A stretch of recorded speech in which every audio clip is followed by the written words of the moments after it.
Welcome, Level Up and Live community. I'm thrilled to have you back to another episode of the Level Up and Live podcast, where we dive into the stories and strategies that empower you to level up your life. I'm your host, Sean Myers, joined by my co-host, Ewan Heinemeier. Today, we have an extraordinary guest in our virtual studio, the dynamic Jessica Broadway.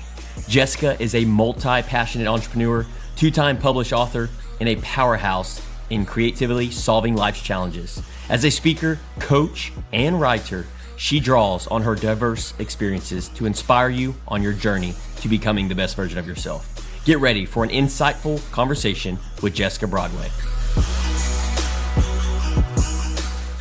This is going to be a very special episode. We have one of the longest friends that I've ever had. When did you leave Scotland, Jessica? I left when I was 12. 12. Mm-hmm. And so I think, have pictures of us being babies together. And so this is very special. And I'm just so excited. So I started with that because I didn't want to start with that you're a coach and an author and you've been on TV shows on Amazon Prime and you are a grief counselor, which I can't wait for us to get into. It's going to be huge for entrepreneurs, and just people of high level that you work with. And you've got so much experience in so many different areas. And this conversation could go for so many hours, and it's going to be so good. I'm just so excited. Normally, I'm not speechless, but I'm just looking at you here, and I'm just really happy and grateful. And I'm just grateful that we get to connect and that you get to be on this show. So, and saying all that, you do the good version of all the goodness that you can wrap up in one sentence. First of all, you guys are incredible, just like this show and the heavy hitters that you have on there. I was like, what am I going to bring to the table? I mean, these guys are stacked and loaded. But yes, like you mentioned, we've known each other forever. My favorite picture from our childhood is the famous gala day in the Ninja Turtle outfits. Yes, the Ninja Turtle outfits. out of trash bags. It was it's never sunny in Scotland. It is sunny in Scotland, but that particular day, the sun was out, and I think it was hot in Scotland. It's like 70 degrees, and there's no humidity, but it was hot. And I remember we were in those green trash bags, for like 3 hours, and when they cut us out, we were drenched with sweat. Yep. We basically lost our 10 pounds of fluid. I'm fairly confident our moms were Pinterest before Pinterest existed, right? Such a great call. So yeah, those pictures were phenomenal. And Sean, I've known you for the last decade, it seems, and all the things that you do are just amazing. And you're such an inspiration to so many. And I really resonate with your drive. I am driven also. Like you mentioned, coach, author, and speaker, and certified grief specialist. I focus on helping entrepreneurs and leaders get unstuck so they can live on purpose for a purpose and just clear that noise out and get down to business, right? And entrepreneurs are my favorite people to work with. They are highly motivated to pinpoint what the area is they need to improve on, and then they're laser focused on getting it done. So it's always a good day when you work with entrepreneurs, right? Yeah, no doubt. So Jessica, as an entrepreneur and coach, you've spent over a decade, a whopping 10 plus years, inspiring others to push beyond their limits. Can you share a pivotal moment in your career that sparked this passion for helping others break through their personal barrier? Yeah, I mean, for me, it was about a decade ago. I found myself going through just a series of impactful, significant losses, and we can kind of touch on that later. But I had a degree in psychology, biblical studies. I'd been to all the things, done all the things. And I was like, I can't pray it out. I can't think it out. What is going on? What is going on? And I discovered specifically the area of grief and how that affects you. And I heard a definition that changed my life forever. So grief is the emotional response to loss. Loss is anything, a pattern of change or these things, the intangible losses, the things we wish were better, more, or different in our lives. And for the first time I was 30 years old. I was like, I think I'm grieving. I have this cumulative impact. It's not just one thing, but it's the cumulative impact of all the things I wish were better, more, or different in my life. And I just don't know what to do with it. So I went to What did that feel like, Jessica? What was the feelings? Like, what did you notice? it was so heavy. I was tired. I was distracted. I was highly motivated, like in my conscious mind, but then like self-sabotaging and not producing what I wanted to do, and then getting frustrated and being like, why can't I get what I want? I had a thriving business at the time, and lost over $500,000 dealing with my grief and that because I wasn't paying attention.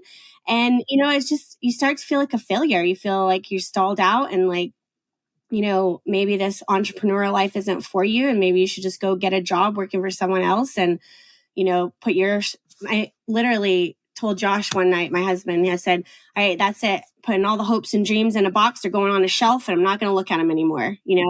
Like, just settle into your life already. And that feeling is just, it's overwhelming. Yeah, it's overwhelming. And so many people can resonate with that, Jessica. I mean, I just think you hear that everywhere you turn. You see people's comments on social media, or you just hear it you see it in movies. They portray those people dealing with those very things. And it's not a movie, and it's not some social media. That's people's real life experiences. So after going to a retreat, I noticed I learned some processing tools and how to identify loss and how to do that deep work. And I decided I was going to take that information. I was going to go deep dive in my life and apply it to every area, like just wrestle with it all, figure out parenting. Is there loss and grief? Am I grieving my parenting experience? Like, are there things I wish were better, more, or different with my motherhood experience? Yes. In fact, there was quite a list. In my marriage, we've been married 20 years, and I would describe our marriage as very healthy, loving, like everything that I wanted. But I noticed there were some expectations that I never addressed. I just had accepted and silently resigned to being the way that they were. And so tried it out, did it all. I was like, right, 5 years of this research, and I've not found an area of life that we can't help. So I went and got certified and started my coaching and consulting business, focusing on helping entrepreneurs and leaders do that deep dive work. Grief has kind of a stereotype with it. And so part of my job is just the awareness that entrepreneurial grief, that disenfranchised loss, it's a real thing, and there's ways to help it. So when you say there was missed expectations there in your marriage, I bet anyone that's married can resonate with that. Like, what did, I know we'll talk about business and entrepreneur and everything, but that's a huge part of it is your spouse. When you're doing that journey, you're not really doing it on your own. Like your spouse coming right along with you. Like what did you do there?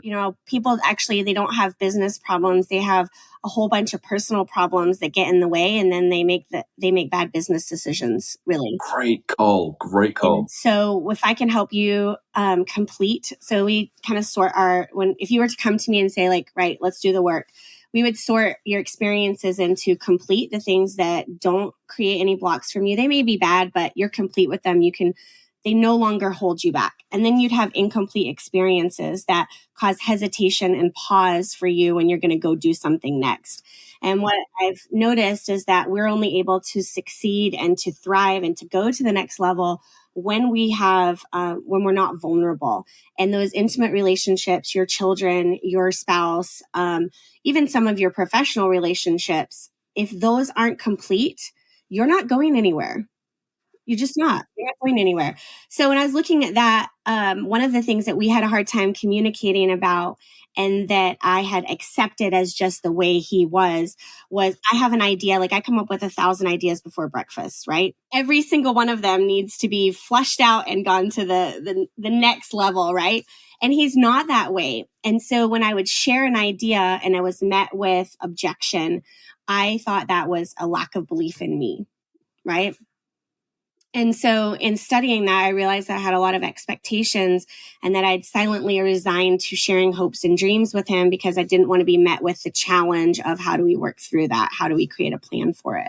And so healing some of those experiences allowed us to open up our communication, and we had a framework for that, and we could walk through those healthy discussions. And what I found was he, in fact, did like all of my ideas. He just had a lot of questions about how they would materialize. And once we did that, it was like magic. He was able to hear me And then I was able to hear him, and together we were able to create tractionable plans to make it happen. But man, that emotional like racket that runs in your head all the time about what other people are thinking and doing, and you translate stuff, you got to get clear on all that and what it's really about. Man, that's awesome. Yeah, it's so true. A framework, when you said framework there, I'm like, that's really the key to everything, because you know what the expectations are, your part in the game, their part in the game, and how you come together to know what the pitfalls are and step over them, walk around them, or just eliminate them. And then you're, like you said, on the same page when it comes together. Man, it's beautiful. What I really love about the work that I get to do with people, it's, you guys know this, it's not what you know, right? And as my pawpaw used to say, it isn't what you know, it's what you think you know that ain't so. That's what gets you in trouble. And so having the awareness piece, like knowing the information, is one thing. You can read a book on that. But to take it to transformative, where you take action on it, that's the piece that I really love that I get to offer them. It's not just insight into your life, it's actual steps and traction and results. And so when you're dealing with it, you can deal with something, within a matter of minutes versus weeks of therapy if you have the right framework to apply the information, take the action, and complete the experience for yourself. So I'm curious, Jessica, you're type A personality, right? Very, very needle mover, like Enneagram 8. Actually not. Well, I am an 8 for sure, but I would not say I'm type A. It takes so much work to get me organized. I can't even. And the reason I bring that up is because you're also a mother, correct? Yep. Which is awesome. So I'm curious, with you, just in your drive and the things that you're doing, the coaching, the entrepreneur, the author, like, my first question is, like, they seem like they're a world apart, right? And so we have entrepreneur ladies, and I've coached some clients that are doing very well. And I'm curious with you and what your tips and tricks are, because they just seem like they're a world apart, right? You have entrepreneurship and you got motherhood. Can you share some insights on how these two roles complement each other and have influenced your approach to coaching? Yeah, it's one of my most beautiful experiences to get to share. So I appreciate you asking. I went on the reality show a couple years ago specifically for that, because I'd introduced a curriculum to encourage moms on how to stay engaged in motherhood and empowered in business. And when it comes down to choosing work or motherhood, like, motherhood wins all the time. And I found that I was really delaying things that I wanted to do because I was always, putting kids first, and that you just think that's like part of the gig, right? And I hated that analogy, like, put your own oxygen mask on first. I'm like, no way that's happening, right? My kids are going first and game over, right? Yeah. But I found, like, you cannot pour from an empty cup. Like, you cannot do that. You just cannot do that. And finding a way to stay engaged in motherhood and empowered in business became a passion for me. I started that probably a decade ago. I didn't want to have to choose to, it was more about quality time than quantity. And I wanted both, right? I was having to make sure all those little moments that you were together counted, and I didn't get the quantity of time with them. So when I left corporate, I was like, all right, that's it. We're going to do this like mommy boss style. Mom, boss, seamless interaction. It's happening, right? And I find, and when you work from like a core place, that's what's essential. When you have a core process for living life, if you're fragmented, you got one way you're over here and one way you're over here, that creates that almost like split personalities, right? It's like, this is who I am in this space, this is who I'm in this space. And then when grief hits you, loss hits you, life hits you, you're going to be like, which version of me is going to handle this? And you get that internal conflict and everything starts falling apart. So it's about alignment for me. And everything that I've learned in motherhood has taught me how to run a business. Everything I've run in a business has taught me about motherhood, right? I tease the kids all the time. I'm like, all right, you are the shareholders in the family. And that's awesome. That's what I would do with my kids. Yeah. You got a stake in this thing. I'm like, listen, this matters. We are a team. If mommy gets to do this, then we get to do this. And how can you guys support? I teach my kids a lot about creating digital content and Like my first client was my son. He opened a YouTube channel and he asked me to be his creative strategist and help him come up with a plan for it. And it's still so rough, but he's loving life. And he's like, his kids are like, you have an intro? You know, I mean, it's like you just find ways to share this. You statistically, businesses only go like 2 generations deep. They don't create a third generation. And so I want to create generational entrepreneurship. I'm a first generation entrepreneur, and I want to make sure that it gets to continue. So it's really about integration for me, finding those moments. We don't live in a world anymore that gets to have dinner at the table. And although we know that it's like super important, that doesn't, when you get in, I got a 15-year-old, an 11-year-old, and a 9-year-old. So like we're all over the place. And what I found was creating intentional moments really made the difference, as opposed to making sure we can sit down at the kitchen table and have breakfast, lunch, and dinner and all be on our phones distracted or fighting, right? But I can have 15 seconds of eye contact with each kid, and I will know exactly how their day was. I will know exactly what's going on in their lives, and we will feel connected over spending an hour in the same room watching a movie, right? So it's like, how can I find these intentional, purposeful moments that carry us through those difficult times of juggling all the schedules? Jessica, I'm curious, with everything that you're doing, and I just love your energy. I love your passion because I resonate so much with it. And Ewan knows this about me. Like, that's how I show up everywhere I go. But then there's those moments where I'm like, I don't show up the best version of myself. And we just ran a marathon. And for me, it was a low moment. Long story short, it was after our marathon, 26.2 miles, February 18th. And we all went to lunch together. We were hurting. I was in pain. My body was taxed. And then our entire group wanted to go out and eat dinner that evening. Well, I knew in my mind, being an introvert and laying it all out there on the playing field, I didn't want to go to dinner. I didn't want to show up, right? This is the first time I'm sharing this because I knew I wasn't going to show up the best version of myself, but I did it anyways, whether I felt like it or not, right? So my question is to you is, with everything that you're doing, right? Being this awesome human being, I just love your positivity. I love your passion. And I love your energy, and I love what you're doing. You're helping clients. You're making an impact. You're serving. You have your kids. You have your husband. Where do you get this energy? Where do you get this fire, this fuel within? Is it food? Is it nutrition? Is it a why? Is it a vision? Is it a purpose? Where is this coming from? Yeah, one of my core driving factors is I want to live on purpose for a purpose every single day of my life.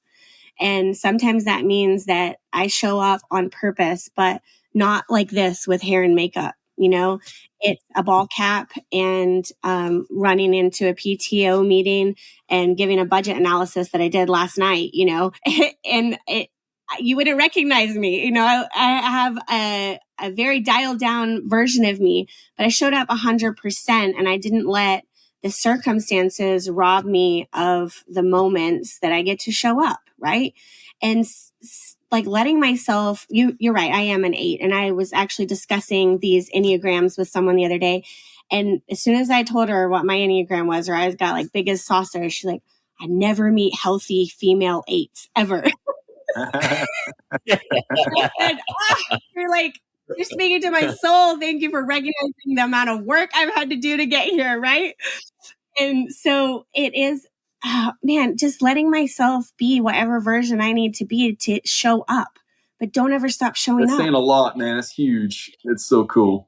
I run a 5 a.m. club every Monday morning. It's a mastermind of women. And like the rules are, you come with no makeup, in your pajamas, like however you got out of the bed and made it to the computer is how you are show up and you are accepted. And it was so important to me because I knew that if I had to keep waiting for this standard of expectations of meeting of others, like that just wasn't going to work for me. It wasn't going to be sustainable. And that's a lot, as an 8, to let yourself show up as less than the premium version of you. That's going to stall you out. And I couldn't do it anymore. Most of it was all in my head. And when I found a way to just be like, hey, And you guys have it easy. You show up with no makeup and it's normal. I show up without makeup and they go, you look tired. It's double hard on us. You show up in sweatpants and a hoodie and they're like, are you unwell? Nope. Showing up. It's not fair, man. That's not fair. That's actually, you bring that up, so I hired a life coach 2 years ago. And in this process, in this journey, he brought awareness to me about ego and pride, right? I'm 36, just turned 37. I was 35. And I was like, ego, what? And that's what had been driving me all these years. And I sent an email to him. This was 2 months in. And I said, Paul, I said, man, I paid all this money and I'm not getting what I wanted. Something like an 8 would say, right? Bulldozer.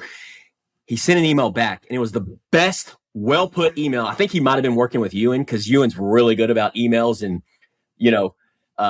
helping. Ewan's always been my performance coach, right? So this guy sends an email back, and in the email is this long spelled out, but there's one sentence that sticks out to me. He goes, what facade are you putting on? Are you the Superman or are you the Clark Kent? And I spent days thinking about that. I'm like, dude, I'm trying to be the Superman in everywhere I show up, everywhere, 24/7, for my wife, for my community, for my employees, for my team members. And it's miserable. I'm exhausted. Right. And so I went through this healing journey these last 2 years. And I'm like, dude, I want to be the Clark Kent. I want to be just raw, real, authentic. I want to share my vulnerabilities. I want to share my struggles, because what you see is what you get. I'm a human being. I'm an introvert. Right. And so anyways, yeah, I just wanted to share that story. I get what you're saying. So my work, what I call it performance-based behavior. And that you're engaging in performance-based behavior when you say, if I drop the performance, do I still have value in these people's lives? And when you're performing for others, like there's some posturing that you need to have in the workplace. But when you're like the toxic positivity that's infiltrated our culture of fake it till you make it, hustle and grind, I know that's a real touchy one because a lot of people still use that, right? But if you take them in their literal sense, like to hustle your way through is to be a fake version of yourself. You're hustling somebody, right? Yes. If you're grinding out, you're grinding down to an unrecognizable substance. Yeah. Why do we want that for ourselves? And if, my dad always used to say what you mean and mean what you say. So why are we using words to describe how we want to show up if it's not really how we want to show up? Yeah. Love that. Hey, Jessica, you said something earlier. Well, two things. I went to a leadership thing. I mentioned this funnily enough, on the last episode we did with Matt Emerson, but it was Kendra Scott was getting interviewed, and $1 billion brand, and she started a hat business and it totally flopped, but people bought her jewelry out of that hat store, and so boom, there you go. People kept coming back for the jewelry even when she closed down. So she was miserable, ended up selling all the jewelry, and has this $1 billion brand now, and she has the lowest turnover of any retail business in the business because the environment. And she said, if you want something done, you hire a mother. And so they celebrate when a female gets pregnant there, they celebrate. It's a great thing. And when they're looking to hire, they're looking for mothers because they can do so much. Like they can do all the things, So I just wanted to say that you're definitely one of those. You have like everything you just said just embodies that, which is amazing. And to take it back a little further, you said earlier, taking action instead of weeks of therapy to take action. You're talking about doing it in minutes. I have to ask, like, what did you mean by that? Could you dig into that? Like, because it really ties into everything we're talking about, like, the person that shows up, at what version, the things that we do, how we do them, that was very intriguing. I'm sure a lot of people are very interested in, what's that secret right there? It's a secret, right? It's a proprietary thing. Yeah. Somebody was discussing some time ago with me, and they said, does your brain ever shut off? And I said, no, lucky for you, it doesn't. It's the same brain that lets me come up with ideas and hear a baby crying in the middle of the night. Motherhood is a gift. And if we had more mother entrepreneurs, what impact would we be able to do? Right. And it is a real thing. And I'm really passionate about it. Maybe another episode about how a lot of the stereotypes around working moms. When just short snippet, when a decade ago, 12 years ago, when I started this, I could throw a rock and hit a mom that had a home-based business, I'd not hit someone, right? And now it's everywhere. But I was excluded from the stay-at-home moms because I wasn't a real stay-at-home mom because it still worked.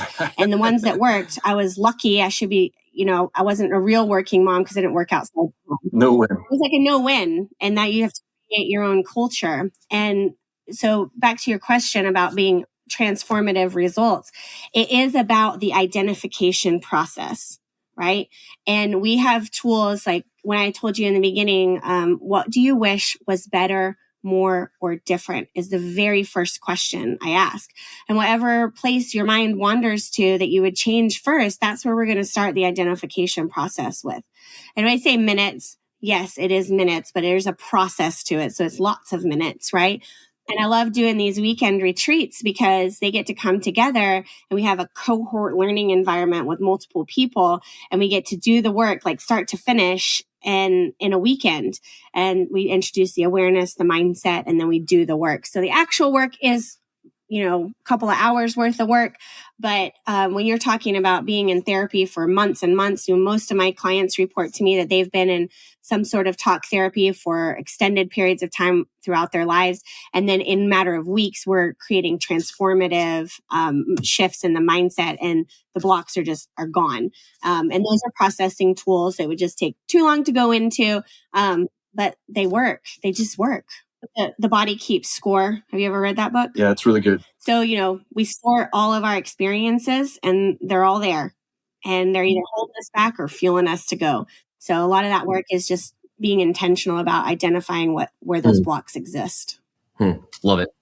Shifting gears a little bit. So given your significant role in the entrepreneurial ecosystem, how do you see the future of entrepreneurship, particularly concerning the increasing role of technology and I can't say that word. Digitization. I can't say it either, dude. Digitization. Digital world in general. Yeah.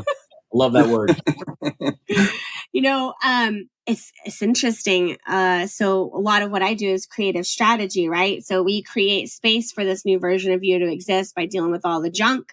And then we start building you a runway of sorts to launch the next level.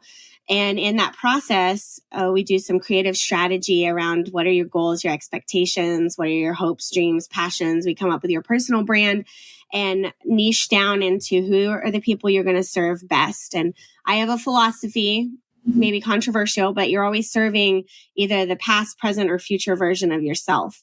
And if you get really clear on who you are, you're going to attract your vibe attracts your tribe. But I say all that to say, we have this new thing called AI. I don't know. Have you heard of it? Have you heard of it? And so, I was like, wow, I say I'm replaced, right? I'm replaceable. And then I noticed that you're losing a lot of your creativity when you start outsourcing the tools and you lose a lot of your personal identity. It's funny because I had a client that started using AI to write their content and I was like, be careful, don't, and she came back like a week later. She's like, I don't even know who I am anymore. They sound so much better to me, right? And I don't want to write anything on my own anymore. And so the world of entrepreneurship is heavy on digitization. And we have all these tools accessible to us. There will never be anyone like you have a fingerprint for a reason. Everybody's fingerprint is unique. And when you are brave enough to make your mark on the world, it is irreplaceable. So even though we have these tools to support us, the work still needs to be done to figure out who you are so you can live on purpose for a purpose. So you can impact the people that you're meant to impact. No tool is ever going to replace you. And the moment that you decide that a machine is better than your authentic voice, like that's where you get stifled. That's where you get hung up. So it's important that we continue to do this work on helping people discover who they are and what they're supposed to be doing so that they can use these tools to level up and to collapse time for themselves, but use them as tools, not as a replacement for doing the work on figuring out who you are. Yeah. I heard something. It was, AI is not going to replace your job. People who learn how to use AI the best will replace your job, because it's still a tool, and it's a tool and a skill that can be used well. But like you said, yeah, you can't just type in some random stuff and have it spit the thing out and use it. You really have to know how to use the tool to get the best out of it. And then you could use that to bounce ideas off or whatever. But yeah, you're dead right on that. 2 final questions, because we are already out of time and we want to respect your time. I know that went by fast. If she got a client, that's always a good sign. You've got a coaching call coming up, so you got a minute to answer. You ready? Okay. Lastly, have you pinned down your experience and insights, and how does writing impact your journey as a consultant and coach? Can we anticipate any upcoming publications? I'm so excited you asked. I'm 2-time author now, working on a 3rd. Actually, I have like 2 working titles, so we'll see which one gets the most of my energy, because, it's a thing. It's a real problem. But it's everything to me. I've noticed that a few years ago, about 5 years ago, I was rocking my baby, and I had couldn't speak for a while. I lost my voice, and I got this overwhelming like peace and quiet. And I was like, all right, God, what do you want me to do? Like, apparently I'm supposed to be listening. And he was like, it's time to tell the story. And I really stepped into this space of noticing that I'm a storyteller.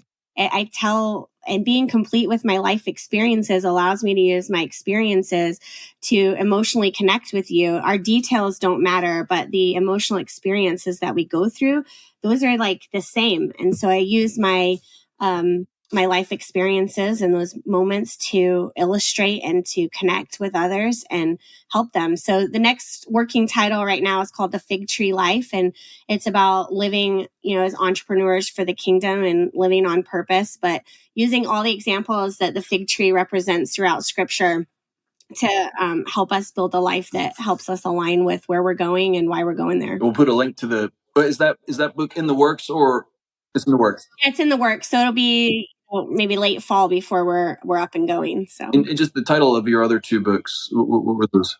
A Journey to Raising Brave Hearts, that focuses on rising out of the ashes of what holds you back and creating what you wish existed. And then I wrote a journal to help identify performance-based behaviors called the Notice and Wonder Journal. So we'll put links to that in the show too. Yeah. Beautiful. 2-part question. So what does level up and live mean to you? Deal with your stuff and embrace your life. Life is now in session. It's happening right before your eyes, whether you're ready or not. So be brave enough to do the work. Awesome. Love it. How can our followers and audience support you? Hey, I always like and share. So I'd like for them to like, follow, share. You can find me on social media, Instagram's Jessica Broadway, Facebook, Jessica Broadway, or you can learn more by going to jessicabroadway.com. Awesome.